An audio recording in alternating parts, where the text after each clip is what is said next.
It is a pleasure to see all of you here this morning, giving some more of your time, which is such a precious commodity, on this gray November morning. So it is truly an honor and a pleasure to be with you today. Hannah, am I supposed to be sharing slides? I was imagining you or Lori, but if Okay. you prefer I share them, I can pull them up real quick. I know I was supposed to know that, so Yep, you're good. my apologies. I think I got it. Um, Let me just find it.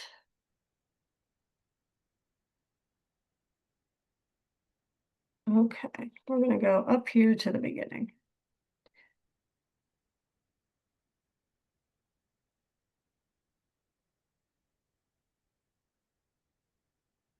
Oops, that's not what I wanted. Hannah went to all the trouble to do a little tech overview with us, and here we are with me not doing my part. It's all good. Early on Saturday. It is Saturday. Uh, okay. Maybe somebody will give me the thumbs up when you see the slide that says agenda. We're there. We're there. Okay. And my apologies if you got motion sickness for that few minutes as I was getting this set up. In any case, great to be with you. Here's what Lori and I are hoping to cover with you this morning. I think we have some good stuff to share, but also like an opportunity to answer any questions you may have about what's happening in our field and in our agency at this moment. Um, I should also just take a minute to recognize my amazing colleague, Lori Como. My anniversary is 7 years, but Lori has been at this for almost 27 years. It'll be 27 years in January, right, Laura? We are just so, this agency is just so lucky to have her leadership and expertise and wisdom for having been at this for so long. So we're going to tag team this one. This morning. So, all right. So we're going to start with just sort of talking about the state of the agency. And I think it's just important to anchor on our strategic plan. We are about a year and a half, almost 2 years into a 3.5 year plan that has these high level goals, right, of ready, relevant, and sustainable. And generally ready is about our agency readiness. It's about growing and engaging our people. That includes you as tutors, as well as our staff. It's about having the right tools in place to do the work that we do. Lesson plans, books, um, data systems, facilities, all those things. It's just organizational readiness to have the impact that we need to have. Our relevant part of our strategic plan is really about the work we do with students, right? And making sure that our students and our agency are relevant to the region's talent system, if there was a system. But it's really about making sure that we've got the right programming in place to meet students' needs, but also that prepares them to be high functioning members of this region's workforce and economy. So here, some of our goals were things like building digital skills, building a college going pathway, building some career pathways, making sure that our programming, our curricula is all aligned to get people where they want to go, making sure that that's all clear to students, right? So they can see what the path is to their future. And it's clear to employers and job training programs and post-secondary institutions what our students have learned while they're with Literacy Pittsburgh. So we've got some exciting work underway in that regard, and Lori will talk about that in a little bit. And then sustainable is really our goal about like how are we going to pay for all this? And it's just making sure that we've got the resources necessary for today, and for tomorrow, and the resources necessary to keep growing and changing as the context that we're in does. So if that's the plan, then we want to share that, we have made some exciting progress here at Literacy Pittsburgh. These charts are showing some progress over time with employment outcomes, post-secondary transitions, digital skills, and citizenship. These are just a few of the things that we're tracking. But for us, you may know that an employment outcome is a student that either gets or retains a job or gets a promotion. And you can see that, look at that beautiful curve going up, right? That last year, more than 1,000 of our students had an employment outcome.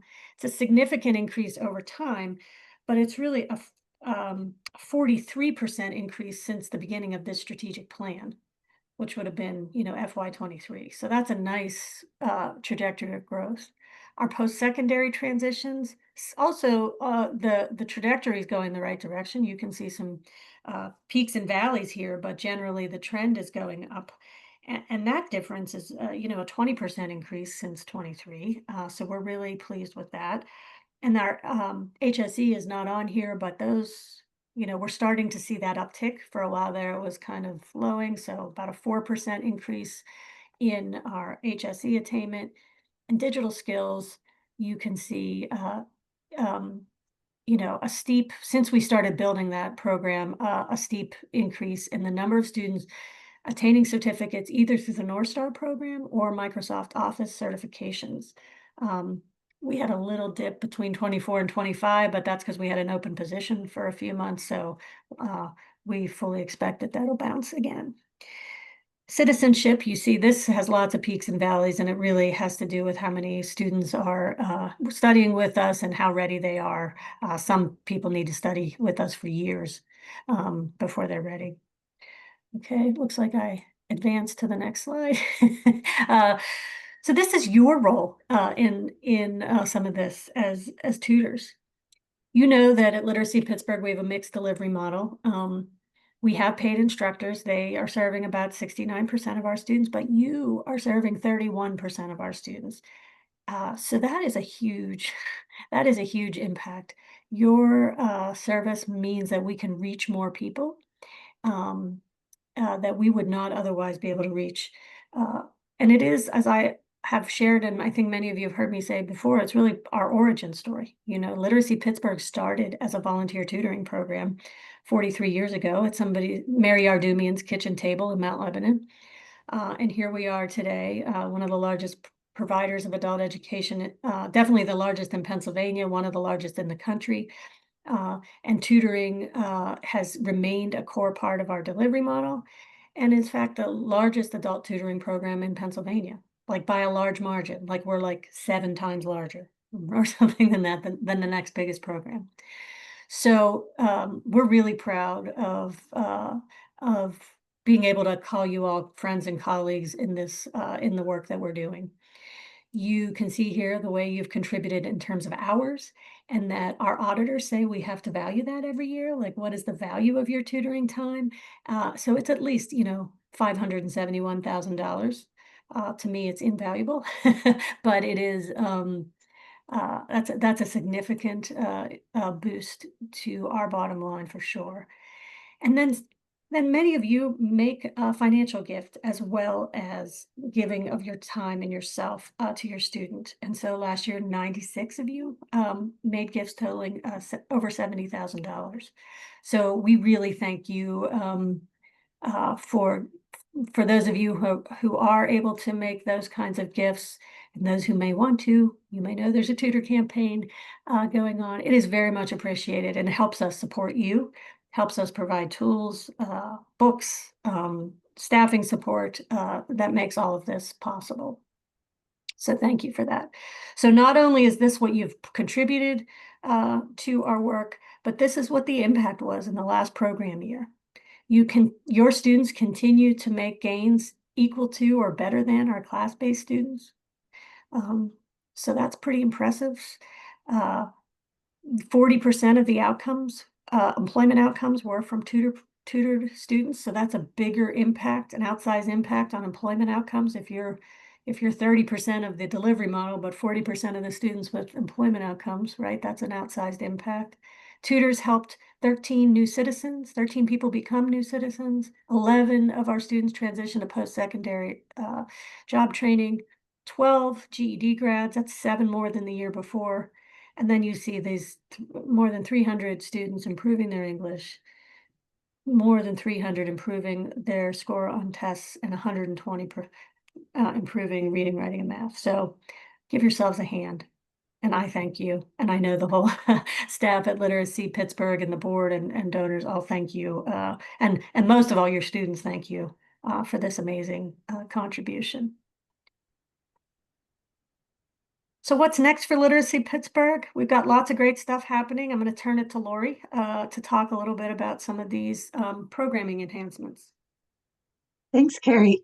Sorry, everybody. I have a little bit of a cold, so my voice is scratchy today. So yes, I'm pleased to talk to you about new things happening at Literacy Pittsburgh. As Carey has mentioned, you might have heard college pathways, career pathways. We're looking at the things that we are doing to help our students think about their next step. Like, why are they here? Students come to us, they come in, they say they want to get their GED, or they need to improve their English. But the bigger question is they have a reason for that. Why do they want to do these things?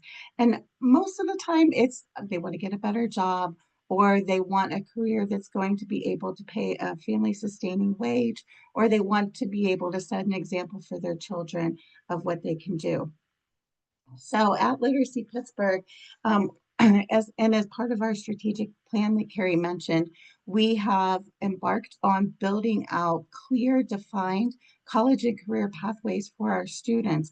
So when they come in, we can tell them, hey, we have connections and a pathway for you if you want to do these things, and we will help you along the way with our student services team, who can help them with career advising, and we can help get them connected to our partners who have these training programs and the employers who want to hire our students. We've surveyed our students, and they told us that the biggest interests that they have are working in healthcare, or working in the finance, technology, or digital skills arena, and building trades and construction. Our students are interested in finding out more about apprenticeships and jobs in those fields of construction and light manufacturing. So you'll be seeing and hearing a lot more about our career pathways in those fields. We're partnering with some of the biggest employers in the region to build those pathways. UPMC is on board. We work with Allegheny Health Network. We're offering, some of you might not know, in our digital skills field, we're offering certification classes for our students and tutors. In the Microsoft Office suite, we've started offering QuickBooks certification and accounting essentials. And we're working with banks to see who wants to hire the people for these fields and how can we make that pathway clearer for our students. And for about the last 7 years, we've been coincides with Carey's anniversary. We've been working with the building trades, and we are embedded in pre-apprenticeship programs to offer math as part of those training programs. But we're building out and expanding construction and light manufacturing connections.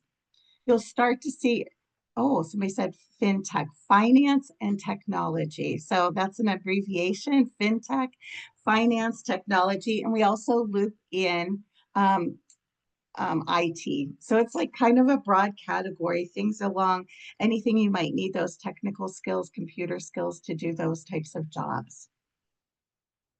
So as I said, when we're doing these things, we're looking at and talking to the employers about what a career pathway in those fields looks like. And so for our students, we can explain to them what your entry point is and where you might be able to go. So you'll be seeing a lot about that. And in the next week or so, your student will be getting a survey in their email, asking them to fill out the survey to see what their interests are around college and career pathways. You'll also be getting an email from your coordinator that will ask you to do this with your student. This information will be super helpful for us to follow up with students about what their interests might be, whether they have those interests, and to know if they don't. But keep an eye out for that because that information helps us to provide better programming. You see, we have college pathways here. We are also working with different colleges in the region to provide a pathway for our students to study to get ready for college. We offer 3 classes. One is thinking about college. These are for students who are thinking about going to college but want more information about what that entails, how they can access help from our career services team. The next one's getting ready for college, where we're teaching them some skills that they might need to enter into a school like CCAC or Carlo or Point Park or Pitt, or some of the training providers we have in the region like Rosedale and Bidwell, to name just a few.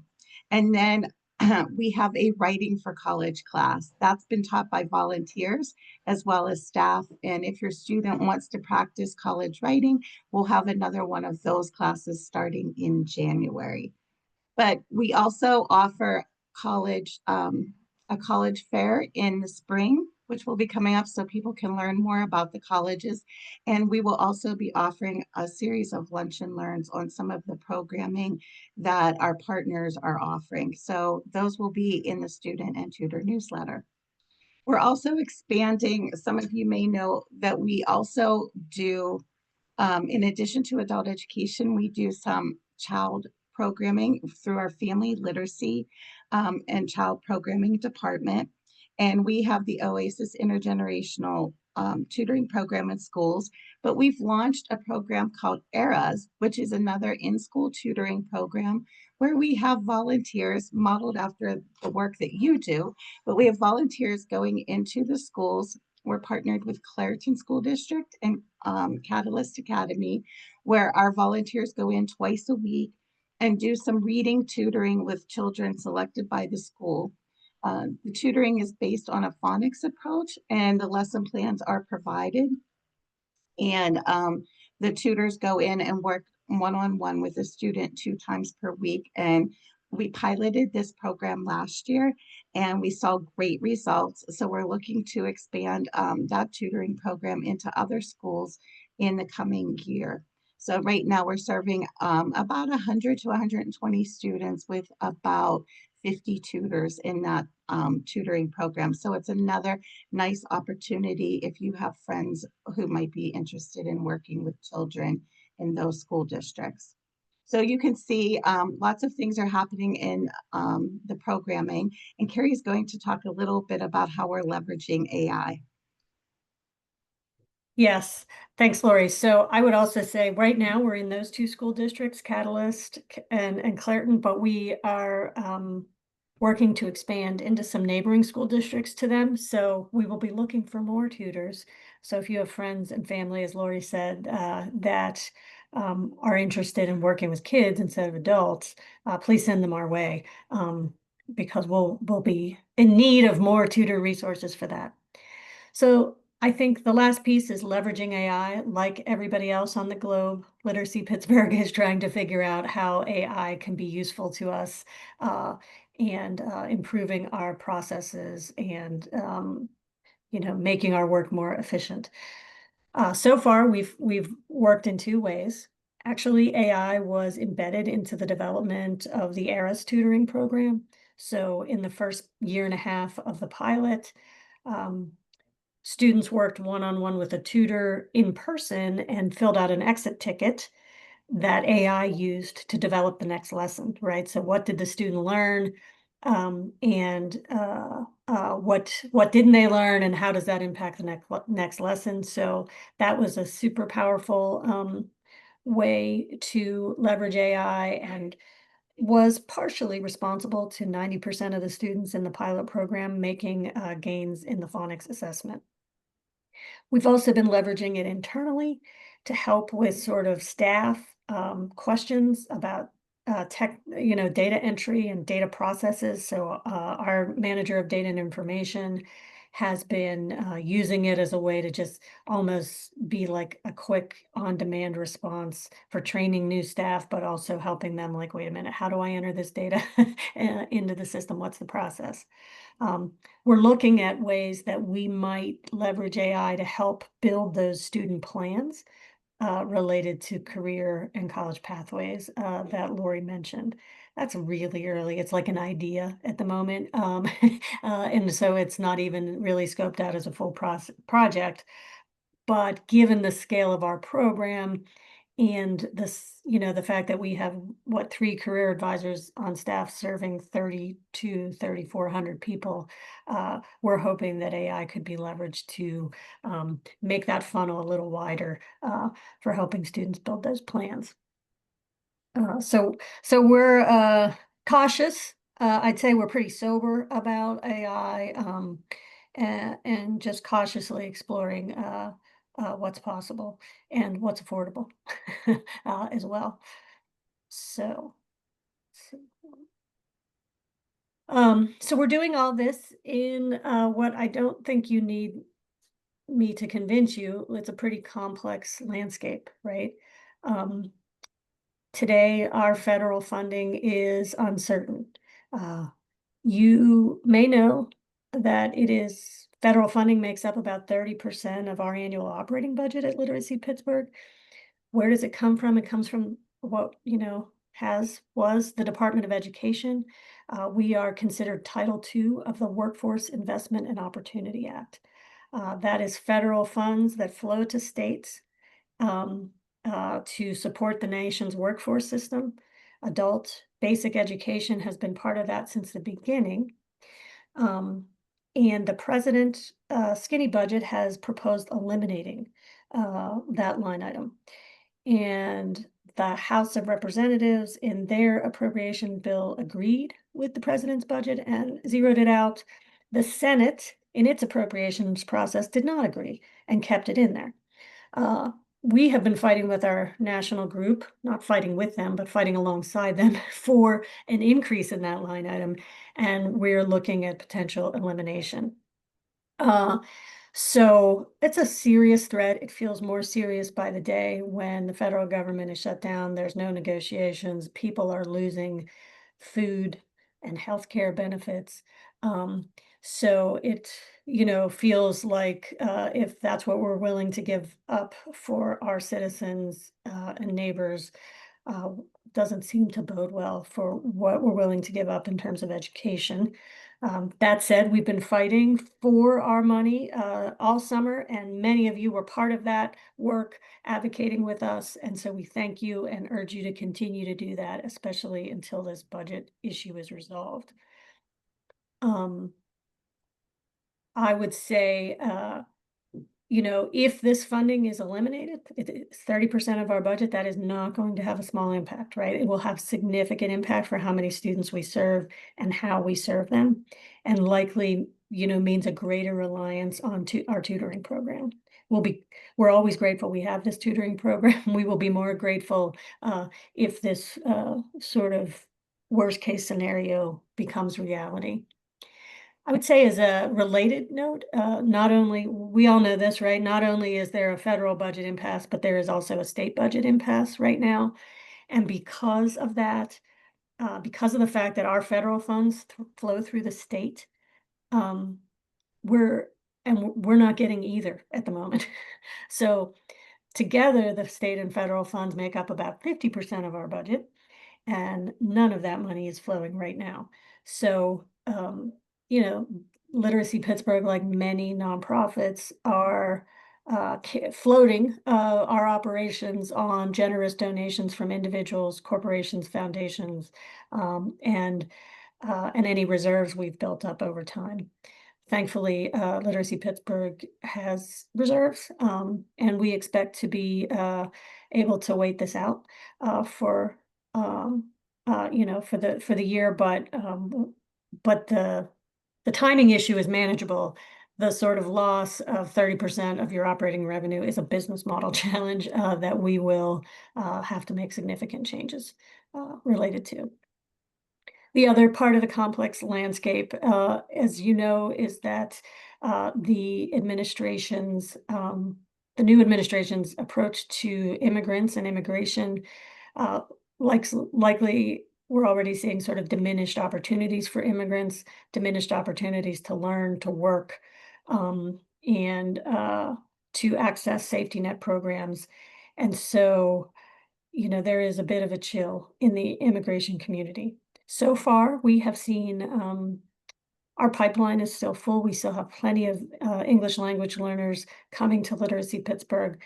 We're actually serving more people today than we were this time a year ago. But we are very aware, as we talk to students and as you do, right, that there are concerns about their ability to work and thrive in this country at the moment. And then finally, increased demand for services as the economy slumps and work requirements kick in. So part of the administration's big, beautiful bill related to a lot of safety net programs required work. And we expect that we will be seeing more people coming to us as part of that requirement, showing that they are demonstrating some effort to get skilled and get to work. We also know traditionally adult education programs enrollment increases when the economy, when unemployment increases, right? So just more people are coming to figure out how to reskill to get themselves back into the workforce. It's kind of a terrifying prospect when we are smaller. We may very likely be smaller. We've already seen an increase in immigration or in demand for services when the economy was good. It just seems that the demand is only going to grow in the years and months ahead. So it's a complex landscape that we are absolutely I think up at night trying to figure out how are we going to thread this needle? How are we going to continue to be here, ready, relevant, and sustainable for those left behind and those that have just arrived in this country. That's who we are. That's who we serve. And it is, a rough moment for us and our population right now. So that said, we do have allies and we have opportunities. Governor Shapiro has proposed an increase to the adult education line item in the Pennsylvania budget, which is, of course, in an impasse. But he has become a big champion for us. He, in his first budget year, got an increase in the line item that supports our work. It was the first increase we had had in more than a decade. And he proposed an increase the second year. It did not happen. And he proposed an increase in this third year of his term. And for the first time in anybody's memory, the governor talked about adult education in his budget address. And so sometimes in these dark days, we keep watching his remarks to just sort of keep our spirits high. And we thought we'd share them with you here this morning. It's just a minute or two to hear that. Now, Hannah, remind me, what do I need to do to make sure that everybody can hear this? Is there a button I need to push? Yeah, Carey, why don't you stop sharing? And then when you reshare, there should be a button that says share sound. Okay. Stop sharing.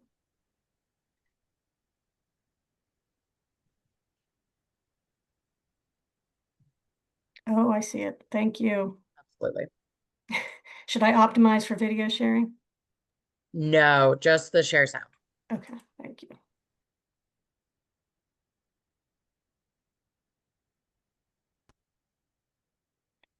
We teach digital skills, but it doesn't mean we always have them. Not all of us anyway.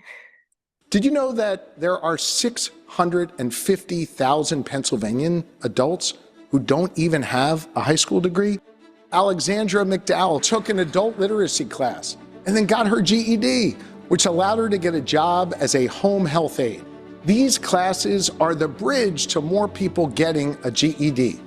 Once folks get into a class, it can be life-changing. I never thought I was worth anything until I started trying. And testing myself to see what I was capable of. That's where adult literacy initiatives come in. They provide the training and education folks need to get a job, keep a job, and get a better job. We need to believe in the potential of all people in Pennsylvania and not shut anyone out. So let's open up the doors of opportunity for those 650,000 Pennsylvanians who want to learn so they can walk through. So that is not an advertisement for the governor. We would show a video for anybody that proposed and believed in our students and our work. But I hope it gives you some comfort knowing that we do have, and we worked hard to build, to turn Governor Shapiro into an advocate for us. It wasn't so much that he needed to be convinced as it was to get his attention. He's got lots of stuff going on. As you might imagine, but we are grateful for his advocacy and continue to push for the support of the members of the General Assembly in passing this budget, but passing it with an increase for adult education. So I know many of you are tutoring GED students. I'm sure you can relate to that student's comment about I didn't feel like I was worth anything until I got this GED. And that certainly inspires us all. Did you know that there are... I don't want that again. Okay, so I'm going to turn it back to Lori to talk about what you can do in this moment to help us navigate this complex landscape. Great. Yeah, so there are many things that you can do to help us. I love that story. It kind of speaks to what I was saying earlier about our college and career pathways, and the types of images that you saw really show that's the type of work that we're doing, and the type of work that gets lots of support. We need your help. There are so many ways that you can help. You're already helping. You're giving your time and helping your student to achieve what you saw, that you're doing a fantastic job. Please help us to advocate at the state and federal level. Your student stories are what convinces people that this field is worthwhile and worth investing in. For every dollar they invest, they get sixfold back. So it's like, it's a bipartisan issue. You see the power of what an education can do for your students and the generational impact that it has for their children. So we can ask you to advocate at the state and federal level. Please continue to volunteer and help spread the word about the opportunities that we have.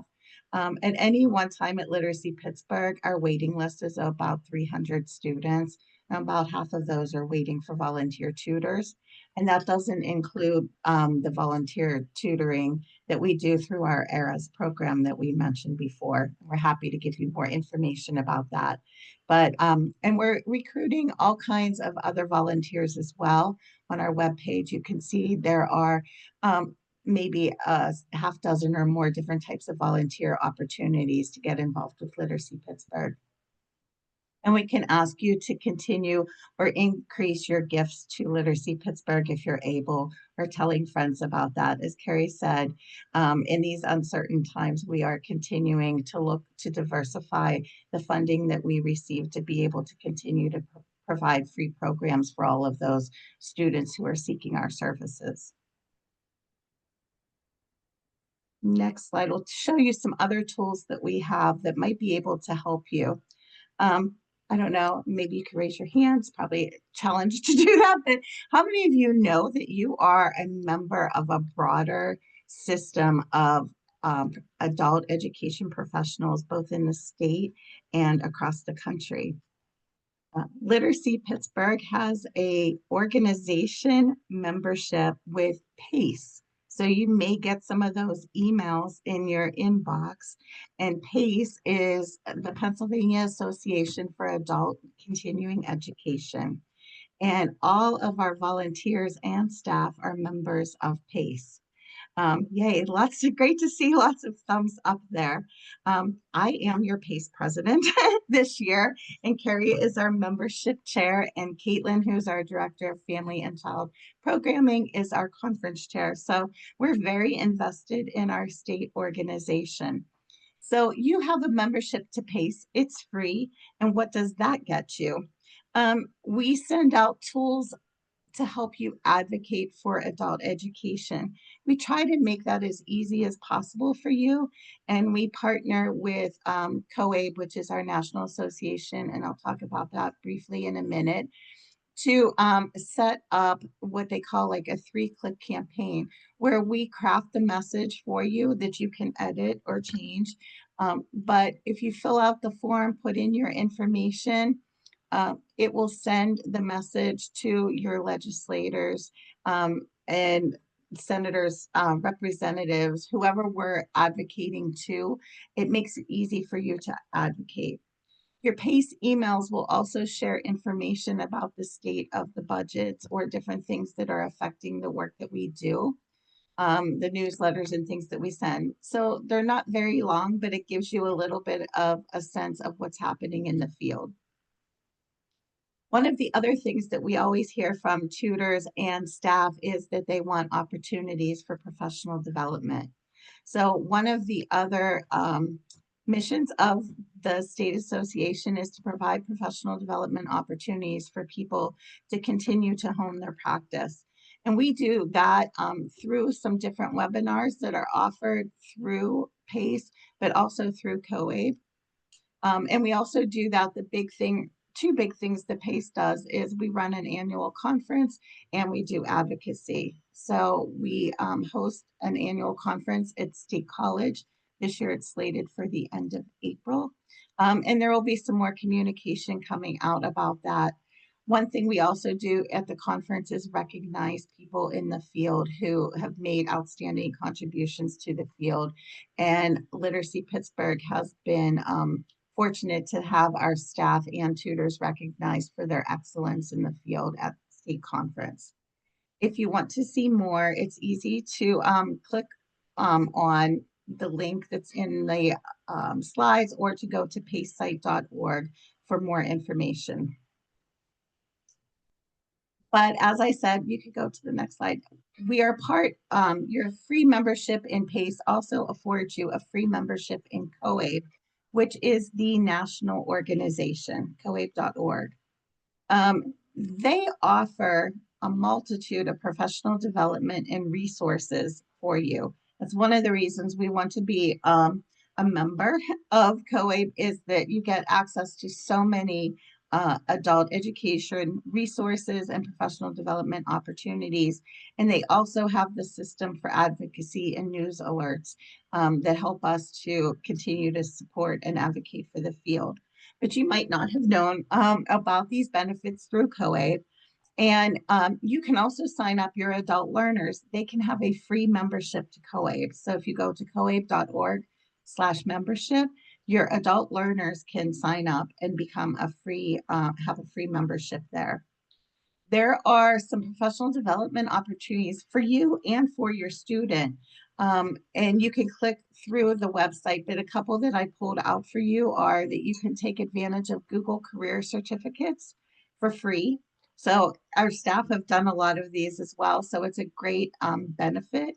And there's also another section on IBM Skills Build, which can help your student to develop skills and earn certifications that they can take advantage of for free by being a member. And again, COABE has a national conference with award winners, but really they offer a lot of webinars that might be of interest to you and your student. So I suggest that you take a few minutes when you have some time to go to coabe.org or pacesite.org to see the membership benefits that you have as one of the benefits of being a volunteer tutor with Literacy Pittsburgh. And if you have questions, please feel free to reach out to me or any of the staff and the teams at either PACE or COABE. Thank you. All right. Thank you, Lori. Lots of great resources available, and take advantage of them while you can, because all the headwinds Literacy Pittsburgh is facing are the same for the state and national association. And so this federal budget impact will have implications for these agencies, these state and national trade associations, and their ability to provide support. All right, Hannah, do we have time for questions? Yeah, absolutely. We have a couple minutes and then there's a break before the session that starts at 10. So that's no problem. Okay. Oh, question was in the chat. What does COABE stand for? So it's the Coalition on Adult Basic Education. And PACE is the Pennsylvania Association for Adult and Continuing Education. So they're both professional associations committed to the field of adult education.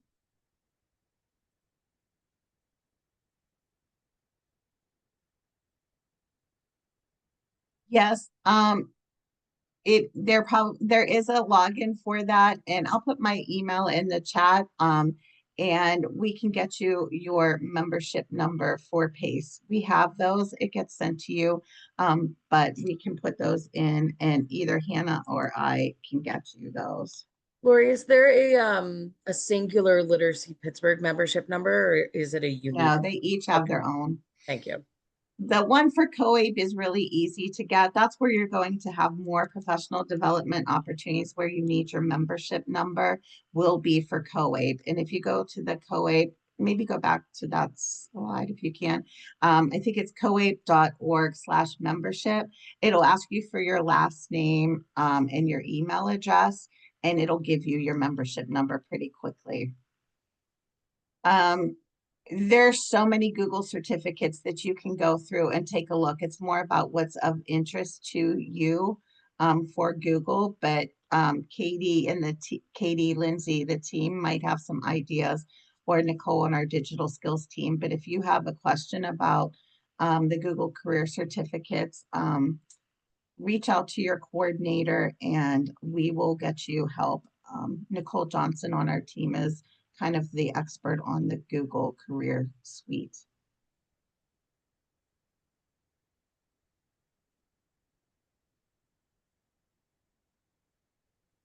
Usually for the PACE site, I know you need your membership number if you're registering for conference, but there's usually links for that.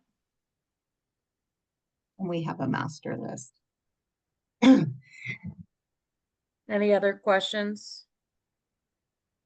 I Mary, have this one's a question about citizenship classes.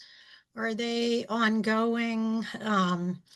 And what are you hearing about applications for citizenship? Are there longer wait times?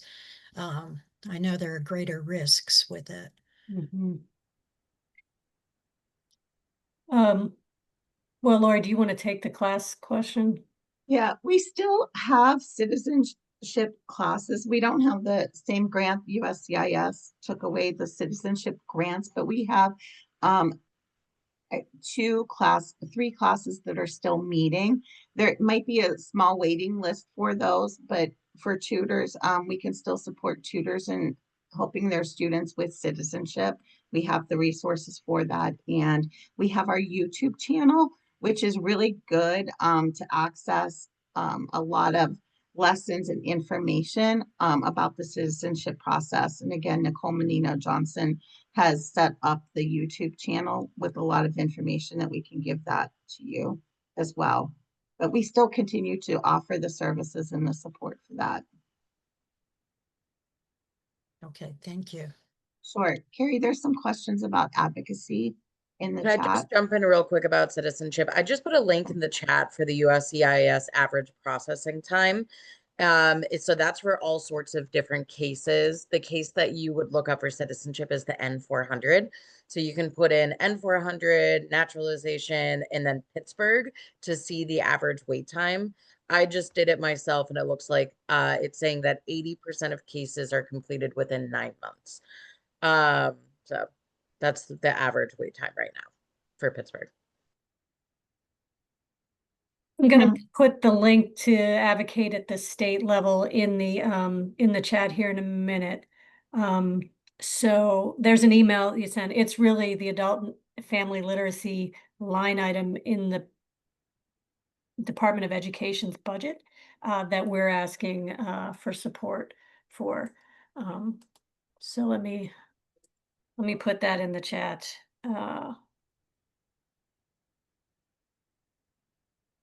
And if you can click through there, you can, this is an email, it's simple, it's easy to ignore as well. So you could always use some of the language out of here and call your, your state rep or, and let them know, state reps and state senators, let them know that what you do, as a tutor and how important it is, to support our line item increase.